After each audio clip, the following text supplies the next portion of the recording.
বাইরের কেনা বেকারির বিস্কিটগুলো দেখলে খুব খেতে ইচ্ছে করে, কিন্তু জানো তো বাইরের বেশ কিছু জিনিসই মন থেকে আমার খেতে ইচ্ছে করে না। তাই আজ বানিয়ে নিলাম বেকারির থেকেও বেশি স্বাদে তৈরি বিস্কিট। আর এই রেসিপিটি এমন সহজভাবে বানিয়ে দেখাবো যে কেউ বানাতে পারবে। আর এই বিস্কিটটা দুভাবে বানানো হয়েছে, বাচ্চা থেকে বুড়ো সবাই খেতে পারবে। সবার প্রথমে একটা বাটিতে 2 কাপ ছেঁকে নেওয়া আটা নিয়ে নিলাম। এর মধ্যে দিয়ে দিলাম 1/2 কাপ সুজি, 1 কাপ পরিমাণে নারকেল কোড়া, সঙ্গে দিলাম 1/4 চামচ করে নুন আর খাবার সোডা, 1/2 কাপ গুঁড়ো চিনি, আর এর সঙ্গে দিলাম 1/2 কাপ সাদা তিল, 1/2 কাপ পরিমাণে সাদা তেল। তিলের পরিমাণটা আমি একটু বেশি নিয়েছি যাতে খেতেও বেশি টেস্ট হয়। আর তেলের বদলে অবশ্যই বাটার বা ঘি ব্যবহার করতে পারো। এর মধ্যে 1 চিমটি কালো জিরে আর 1 চিমটি জোয়ান দিয়ে খুব ভালোভাবে সব কিছু একসঙ্গে করে মেখে নিতে হবে। খুব সুন্দর করে কিছুক্ষণ মেখে নেবার পর হাতে মুঠো করলে যদি এরকম ডেলা তৈরি হয়, তখন ঠিক এই অবস্থাতে 1 কাপ পরিমাণ দুধ আমি নিয়েছি। অল্প অল্প করে এটা দিয়ে আটাটাকে মেখে নিতে হবে। দুধ 1 কাপ পরিমাণে নিয়েছি ঠিকই, কিন্তু এর থেকে অনেকটা কম পরিমাণেই এটা মাখতে দরকার হবে। এখানে দেখো 4 ভাগের 3 ভাগ দুধও আমার দরকার হয়নি। সব কিছু একসঙ্গে করে হাত দিয়ে এভাবে চটকে একটু মেখে নেবার পর ঢেকে মোটামুটি আধ ঘন্টা রেখে দিতে হবে, যাতে খুব সুন্দরভাবে সব কিছু সেট হয়ে যায়। আধ ঘন্টা পর যথারীতি হাত দিয়ে এভাবে একটু চেক করে নিয়ে একটা প্লেটে তুলে নিয়ে আবারও একটু এটাকে ঠেসে নিতে হবে। যত ভালোভাবে মেখে নেওয়া যাবে বিস্কিট কিন্তু ততই টেস্ট হবে। ঘরে একবার এভাবে বিস্কিট বানিয়ে খেলে দেখবে আর অন্যভাবে খেতে ইচ্ছে করবে না। তার কারণ যে সমস্ত ইনগ্রেডিয়েন্টস আমরা মিশিয়ে দিই বেকারিতে কিন্তু সেই পরিমাণে মেশায় না। লেচিটাকে ভালোভাবে ঠেসে নিয়ে 2 ভাগ করে কেটে নিয়েছি। রুটি বেলার চাকতিতে আমি ভালোভাবে তেল মাখিয়ে নিয়েছি।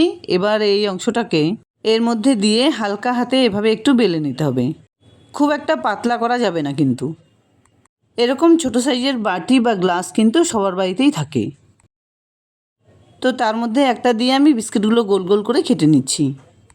তোমাদের কাছে যদি ডিজাইনিং কাটার থাকে তাহলে তা দিয়েও কিন্তু কেটে নিতে পারো। তা না হলে একদম সহজ পদ্ধতি এটাই। আর এভাবে করে কেটে নিয়ে যদি মনে হয় কাঁটা চামচের সাহায্যে একটু ডিজাইনও করে নিতে পারো।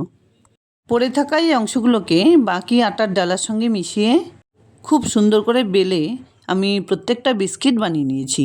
যতগুলো বিস্কিট বানানো হয়েছে তার মধ্যে অর্ধেকটা আমি বানাবো এয়ার ফ্রায়ারে। সেই জন্য একটা এয়ার ফ্রায়ারের ট্রে নিয়ে তার উপরে একটু তেল ব্রাশ করে অর্ধেকটা বিস্কিট তার উপরে সাজিয়ে দিলাম।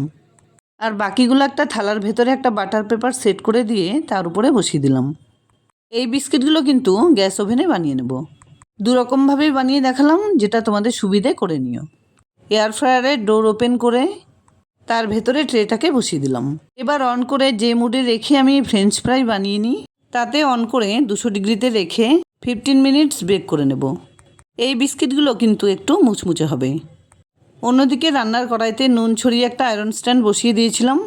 তার ভেতরে বিস্কিটটা সেট করে দিয়ে একটা এয়ারটাইট ঢাকনা দিয়ে ঢেকে এয়ার ফ্রায়ারে থাকা বিস্কিটগুলোকে বের করে নিচ্ছি।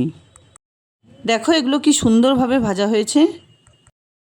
অন্যদিকে কড়াইতে থাকা বিস্কিটগুলো লো টু মিডিয়াম হিটে একবার ভেজে নেবার পর এভাবে উল্টে দিতে হবে। এই বিস্কিটগুলো রেডি হতে কিন্তু এয়ার ফ্রায়ারের তুলনায় 5-7 মিনিট সময় একটু বেশি লাগতে পারে। তবে এগুলো একটু নরম হবে যাতে বয়স্করাও খেতে পারে। অন্যদিকে এয়ার ফ্রায়ারের বিস্কিটগুলো কিন্তু খুবই ক্রাঞ্চি মুচমুচে হবে। দেখো প্রত্যেকটা বিস্কিট কি সুন্দরভাবে তৈরি হয়েছে। তাই বলছি এভাবে একবার বিস্কিট বানিয়ে এয়ারটাইট বয়ামে ভরে অনেক দিন পর্যন্ত রেখে খেতে পারো। বানানোর প্রসেসটা ভালো লাগলে লাইক শেয়ার কমেন্টস করতে ভুলবে না প্লিজ। আর এরকম নিত্য নতুন রেসিপির আপডেট পাওয়ার জন্য প্লিজ চ্যানেলটাকে সাবস্ক্রাইব করে পাশে থাকা বেল আইকনটা অলে করে দিও। দেখা হচ্ছে নতুন কোনো রেসিপি নিয়ে। ভালো থেকো, ধন্যবাদ।